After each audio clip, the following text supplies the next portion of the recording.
Hi everyone, this is Eden of Light Cycle Astrology. I hope you guys are doing well out there. Today I'm doing Mantic Monday episode 52, and we're taking a look at the astrology for the week ahead here. I titled this episode Into the Basement We Go because, of course, as of yesterday, September the 22nd, the sun entered the sign of Libra. So happy birthday, Libra people out there. And this is an exciting time for me. I am a huge fan of all seasons. I really get nostalgic, like a bubbling up of nostalgia whenever we enter a new season. I guess I've just always loved the kind of changeover of the seasons. Now, ancient astrologers paid special attention to the changeover of seasons because the solar year and the meaning behind the signs was actually derived by the changing of light and dark, or the alternation of light and dark. So, of course, when the sun enters the sign of Libra, ancient astrologers said that this was the place where the sun was fallen or depressed. I have long suspected that this may have added to the cultural, nomenclature of this time of year, which we call the fall. Maybe it doesn't. Maybe I'm reading too much into that. But in any case, the sun enters the sign of its fall in the sign of Libra, which, of course, speaks to certain solar motifs moving into a time of year where the sun isn't dominant, and we hand over the reins of power to Saturn, which is also the sign that Saturn was said to be exalted. Now, this is a Venus-ruled sign. So that's sort of the motif of the week, is that we're now getting into a new season, and we're getting into these broad motifs of darkness that needs to be balanced with light.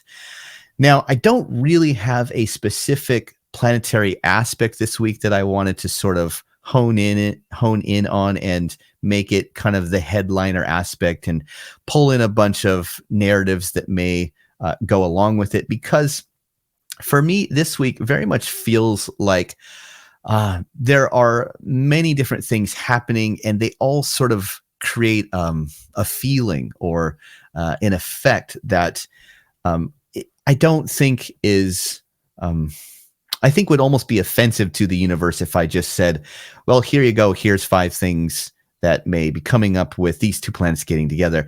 It seems rather more important and special than to just slap a few different simple, like to boil it down and try to make it concise. So what I want to do today on this Mantic Monday episode is something a little bit different. I just want to pull up the real-time chart and talk about the movements of the planets and sort of go through maybe some of the dignity descriptions and give you some of my thoughts as to the motifs that go along with the dignity changes. But also, this is a week where Mercury is, I sense, really important to sort of begin to pay attention to. Now, next week, we have a solar eclipse at 10 degrees of Libra that it comes, 3 days or so after a Mercury cazimi. That's when Mercury and the sun form a conjunction at 8 degrees of Libra. So I'm not really sure how to pull in the meaning of a Mercury cazimi and a solar eclipse and bring those 2 things together and give you just a simple explanation of what that all means. I'd actually really like to hear your guys' feedback this week and next week, because I'm sure all of you watching right now, I'm a student and I'm always learning, and I've been practicing this branch of astrology, this Hellenistic version of astrology, for about 3.5 years now. So that's not a huge long time. And so I'm still, seeing new things myself as well. And a Mercury cazimi in Libra that happens right before a solar eclipse in Libra is something that I don't think I've seen before. And it strikes me as really important, but I'm at a loss and don't want to do the disservice to the cosmos to stand up here on camera and profess that I know, oh, it means exactly this, because honestly, I have a sense and I have a feeling of the motifs that are surrounding this, and I'll share those with you today. But any feedback on this the next couple of weeks in the comments would really be fun for me to look at and other people, and I think would be really interesting to get,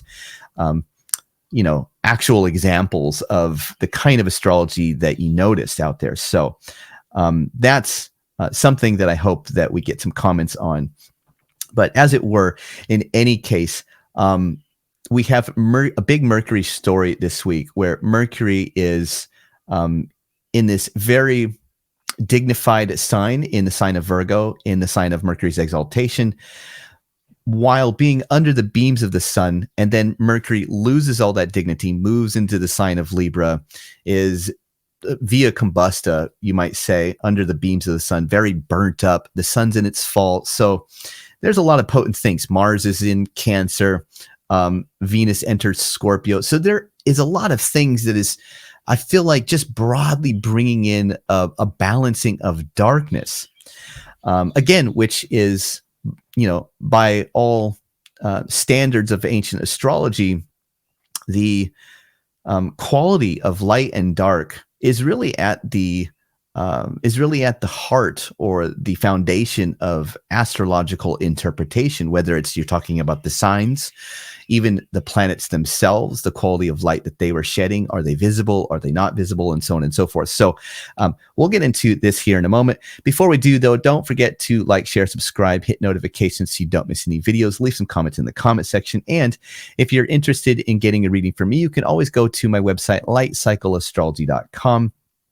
and check out the reading services that I have there. You can also email me at edenmaybon@gmail.com if you want a more direct route to get a hold of me. Okay, well, let's do it. Let's pull up the real-time clock now. And I just want to walk through some of the important planetary changes that are happening this week, make us all aware, and begin to think about maybe what some of this stuff is suggestive of in terms of archetypal messages that may be trying to get through. And that is really a good way to put it, I think, because Mercury is a big part of this week, the god of messengers.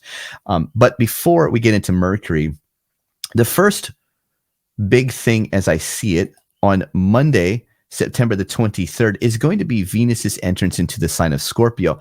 Now, let me just roll the real-time clock back one day here. So the 22nd, you'll notice that right before the sun enters Libra, we have Venus still in Libra at the last couple of degrees. And then pretty much both the sun and Venus make a simultaneous sign change.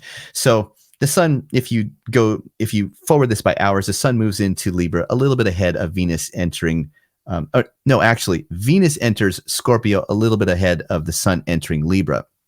But the point here is that, Venus is the temple host, or the sign host, of planets that are visiting his temple or sign of Libra. So as the sun enters a place where the sun was said to be fallen or depressed and is looking for Venus to help him out, Venus changes sign and moves into a place that cannot see the sign of Libra. So Scorpio being next door, neighboring signs don't see one another.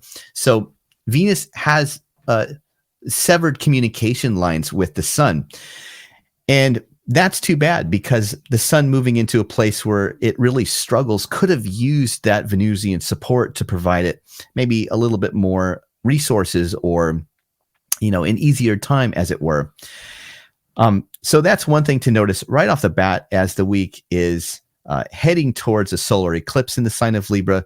We get the sense that maybe there's forms of support that feel a little bit lacking as the week begins. We see that with the sun moving into a place where it's struggling, and Venus also sort of breaking away from able to provide some kind of support for the sun. So solar motifs, you might say, right? Like the most obvious solar motif is like the hero's journey. How do we individuate and go out into the world each day and be who we are? That saying, like, I'm shining my light, or something like that. Well, it's a little bit more challenging to shine your own light as the week begins, because the sun moves into this place where darkness is really the dominant god at the moment. But now let's talk about Venus in the sign of Scorpio. Of course, this is also not a great place for Venus. Venus moves into this sign that is really counter uh, in terms of the nature of Scorpio being a Mars-ruled sign. Venus likes to be in places where there's kind of some harmony and some sense of things coming together and finding a peace or a beauty around it. And of course, Scorpio, being Mars ruled, is a place that's really edgy. It's about darkness. It's about protection. It's about almost being the night's watchman, on the edge or on the wall of the town, sort of alone in the dark with your sword, ready to sound the horn if there's danger that's coming. It's not really all that conducive to Venus's nature, right? Venus wants to be at a ballet with friends or something. So Venus is in a place that she's uncomfortable with, and this is why ancient astrologers had various names for planets that were in these opposite places to their own signs. Scorpio being opposite to Taurus, and it's rather like you're in some ancient astrologers use the word like exile, or I know Chris Brennan uses this word like exile or contrariety, but it was also talked about as being like in the sign of detriment, which for me has always been a little bit hard to wrap my mind around. What does that mean, detriment? But think about Venus just in a sign that is not real conducive to her own nature. So she may be a little bit more rebellious or an outcast or somehow just uncomfortable in that sign and has a real struggle herself just bringing forth her natural signification. So if Venus wants to have a party in Scorpio, I mean, I guess it could be a Halloween party, so it's not all bad, but it's a little bit counter to her own nature, and that can be a struggle for Venus in Scorpio.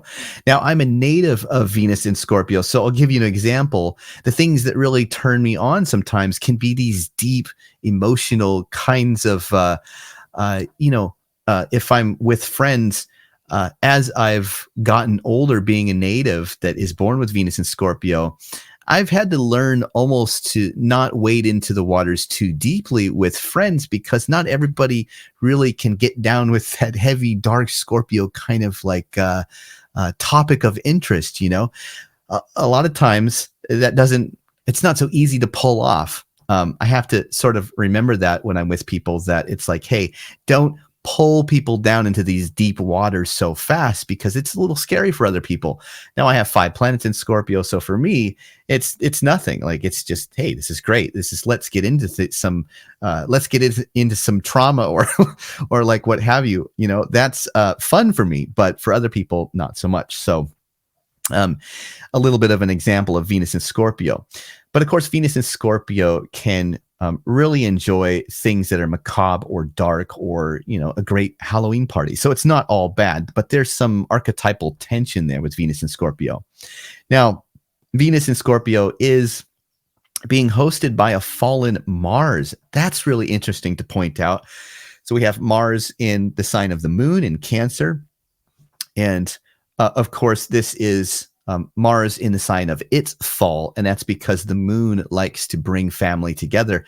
Mars is really an individualist that sort of stands on his own and likes to be independent, and is not worried about severing ties or cutting the umbilical cord in Mars and Cancer. So the week shapes up into a very, very different feeling for me. You get potentially Mars and Cancer providing a kind of resource to Venus, where Venus is already sort of becoming oddly attracted to macabre or dark waters, and Mars in Cancer is in a dark, watery, fallen place himself, providing support to Venus. Sometimes a planet providing support to another planet, it may not be the support that is actually very constructive. It may be a little bit more deconstructive or something like that. So you get a sense that as the sun moves into a time where the light is basically being disintegrated, Mercury's under the beams, sort of going through a process of disintegration, a death and rebirth process, moving closer and closer to the sun and getting burnt up, but still holding out in a sign where it has shelter because it's its own domicile there. Venus moving into a dark Mars-ruled sign while receiving resources from Mars, also in dark waters in the sign of its fall. You get this visceral sense, I think.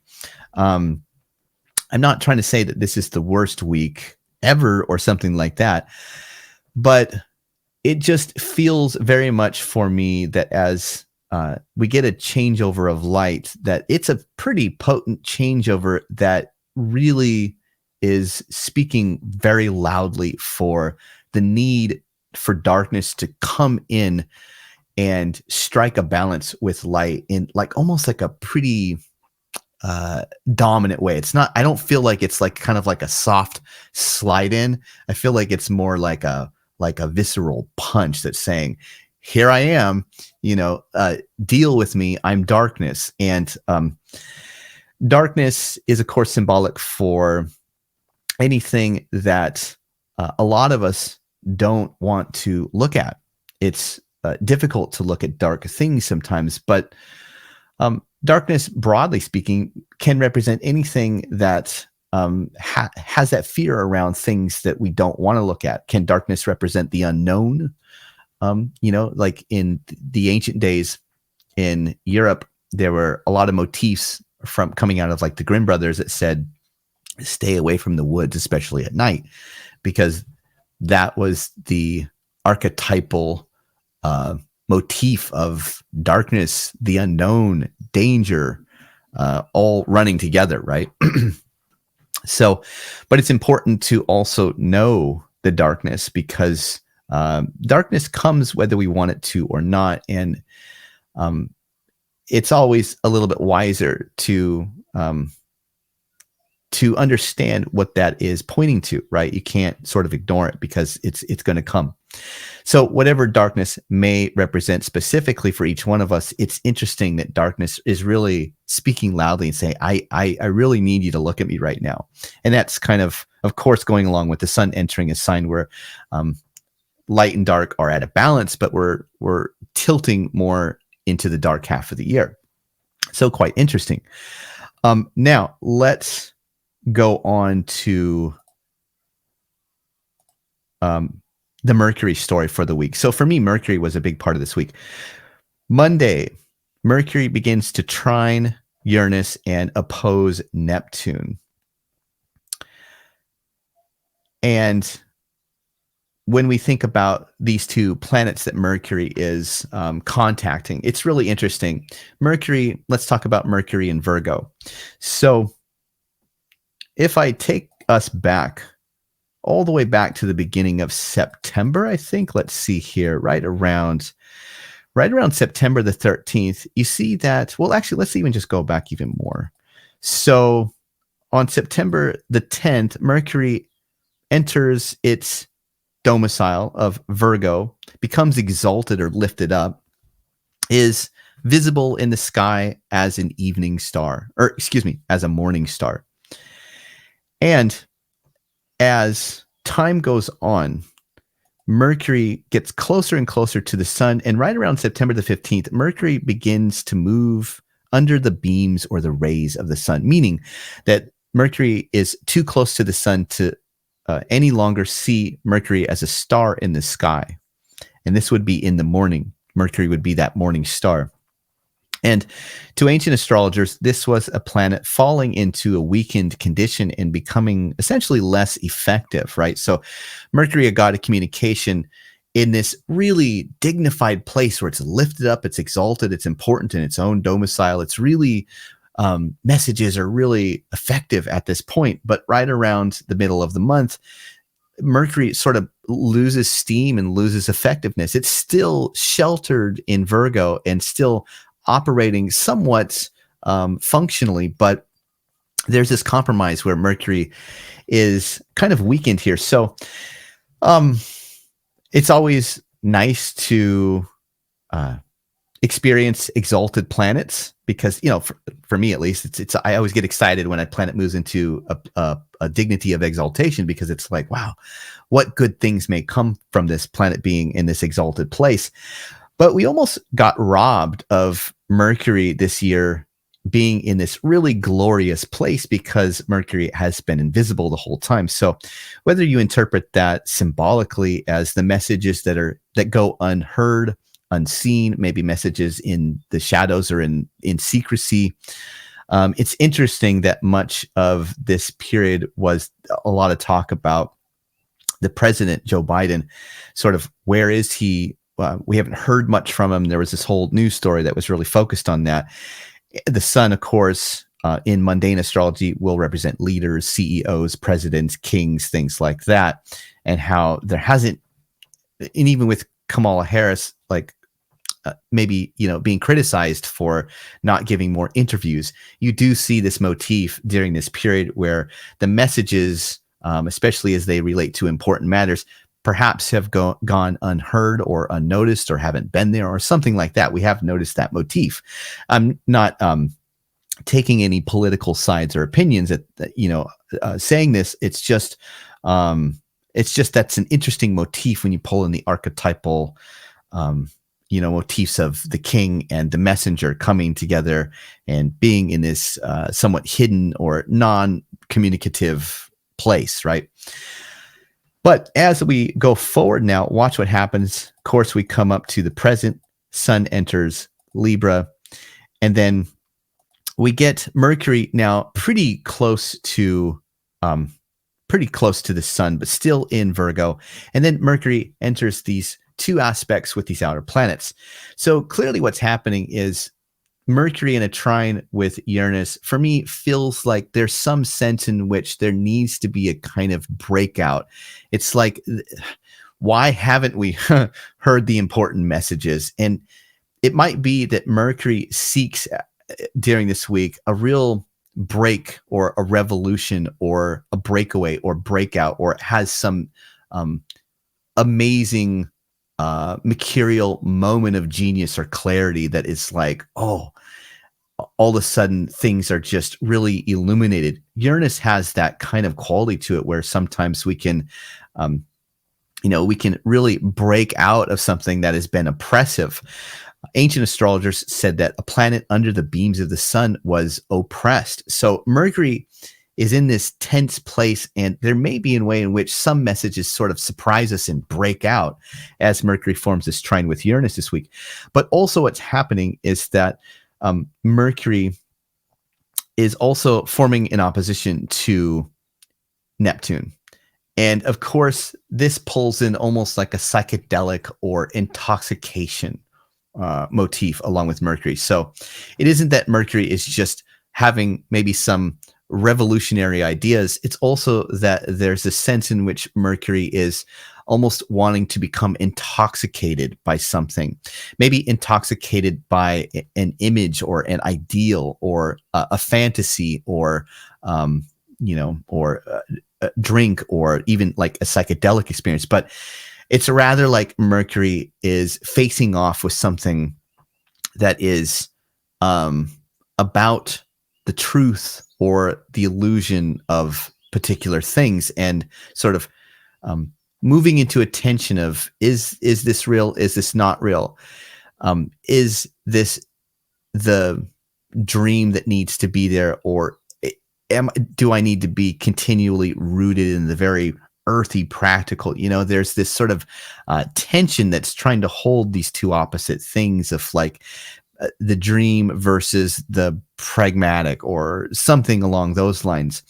And it may be that there's the impetus or the the calling to sort of become intoxicated by something at the same time that there's kind of this revolutionary feeling that's going around. So that's a big part of this week.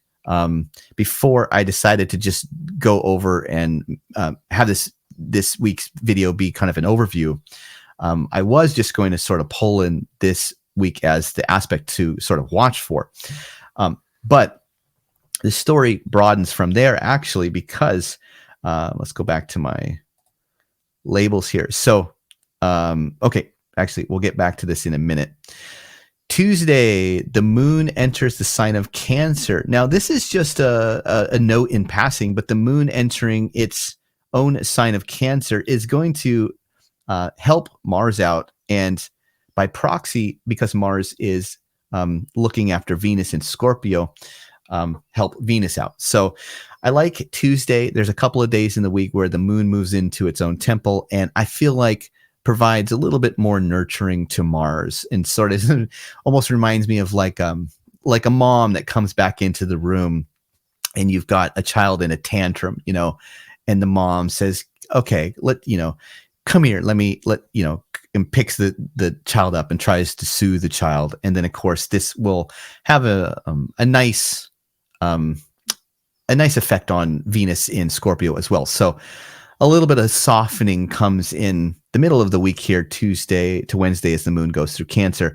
But Tuesday, of course, we have Mercury perfecting that trine to Uranus that we already talked about. And then let's go forward to, we're already on Wednesday. Okay, let's go forward to Wednesday's title. Mars begins to aspect Saturn. Another big thing that is maybe more of a constructive part of the week is this Mars trine Saturn. And of course, very different from the Mars square Saturn, where we get more of the frustration that comes along with Mars square Saturn. Mars trine Saturn is potentially frustrating, but it's a lot more conducive to just the basic delineation of, hey, there's work to be done, and it's going to require some patience, and it's going to take energy, Mars, and it's going to require some discipline and patience, and stick to itness, Saturn. They're coming together by trine, which denotes some form of support, whether that's community support, whether that's support just in how you feel inside, being able to sort of get things done. But that's a positive thing of the week for sure. That is another big aspect that brings in some energy. So this week isn't all darkness. It is now interesting though, both Mars and Saturn are planets that are heavily involved in darkness. So could there be a psychological dimension that doesn't involve just getting stuff done? Yeah, I think so. I think it could also be that there may feel like a form of support for bringing in darker psychology and sort of investigating or getting at the heart of reality in some way. That's Saturn and Mars, right? Also on Wednesday, Mercury perfects that opposition to Neptune. And then Thursday, this is really the last thing that I have for the week that leads up to next week, is that we are going to get Thursday. We're going to get Mercury finally entering the sign of Libra right around 10 a.m. GMT time. And this is a big changeover for Libra. And then you'll notice here is the south node of the moon, which is the eclipse point, right? So let's just take this forward by days and we'll round this out. But this actually gets into Monday of the week after, the end of the month here, September the 30th. We have a Mercury cazimi on Monday, and then look at the moon back in Virgo, a couple of days, and this is happening about 8 degrees of Libra. And then the moon is in the dark moon phase coming through, and about the 2nd of October here, we are going to get at 10 degrees of Libra, we're going to get a solar eclipse. So for me, that is incredibly powerful that you get a Mercury cazimi and a solar eclipse right around the same part of this sign. That is going to be next week's Mantic Monday episode. We're going to be talking about those two things specifically, and I'm hoping to gain some insight as to along the way as to how things have been unfolding, what this might pertain to a little bit more, combining those two kinds of things. I mean, clearly, here's what we can say. Mercury entering the sign of the scales and the solar underworld, as it were. clearly Mercury is weakened under the beams, as it has been ever since around the beginning of the month. And so messages, if you think of Mercury as a god that delivers messages, especially has a connection to the soul, and how we all have these, we all have these messages that we receive, whether you want to believe it's coming from your intuition or your higher angels or God directly or something like that. The point is that those messages, and these are the messages that we always look back and say, I knew I should not have done that, or I knew I should have done that. So those are the kinds of messages I'm talking about that almost always seem to be right. But the messages that come through may be weak, or they're hard to hear, or maybe you're looking for them and they can't be found on some level. And then the opposition with Neptune gets us into a little bit of an intoxicated, idealistic kind of mode. And then there's this revolutionary thing that's happening at the same time with the message. But as Mercury moves into the sign of the scales in the underworld, it's very, very much a part of what Mercury's job is to do. Mercury guides the soul to the underworld. So Mercury moves into the underworld with the sun, and it's going through a death and rebirth, and will eventually form that cazimi with the sun, and then come out as an evening star in a Venus-ruled sign. And then eventually, if we go forward here, Mercury ends up becoming visible again by right around Halloween time. Mercury moves into Scorpio, a nighttime or feminine sign, as an evening or feminine Mercury. Right around October the 23rd, beginning of Scorpio season, Mercury emerges as an evening star. And so clearly, here's what I see as a general take.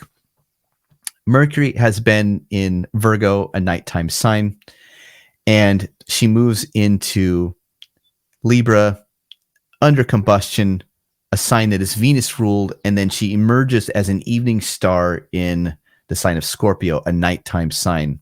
So for me, there is a massive gestational message that is percolating on the inner realms of the psyche. Mercury, the psyche, right, is trying to get a message through, but we're going through a process of transformation as to what the message is about. So if the message has been one thing, I think we're in a process where the message is disintegrating. It's going through a process of decay, and it's on its way to formation as a new kind of message, and it's going to be birthed or come out the other side.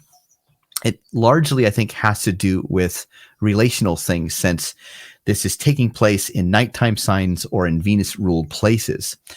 So you get the sense that there is the need for a balance, and the balance may be speaking to relational kinds of things, whether that's how we relate to our boss, our children, ourselves, what we like, or what have you, or just the ways that we relate to the people around us that we care about, and how is that working? How is it going?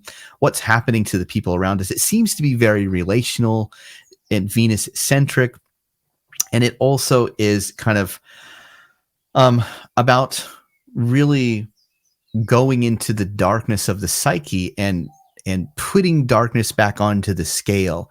You've had light there, and the light has been about a particular story, but the story is changing, and there are new doors clearly described by the solar eclipse that are about to open.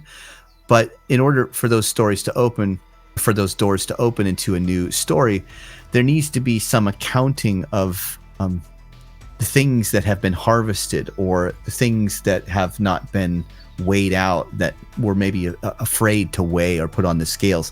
And it has to do with that darkness striking a balance with the light.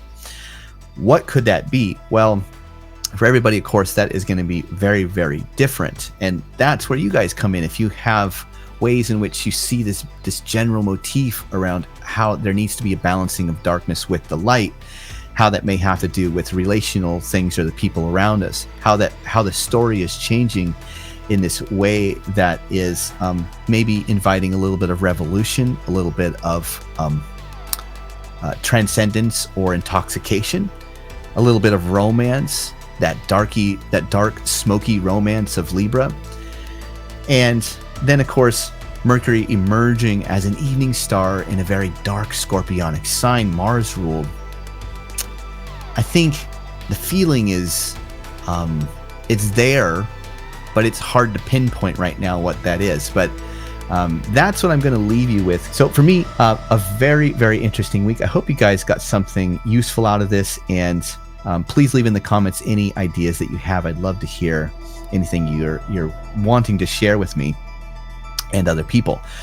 Next week, a big week, we're going to get into the solar eclipse in Libra and the Cazimi, and we'll tackle that as it gets more closer to that time. Until then, I hope you guys have a great week, and I'll be back again with another Mantic Monday video. Bye for now.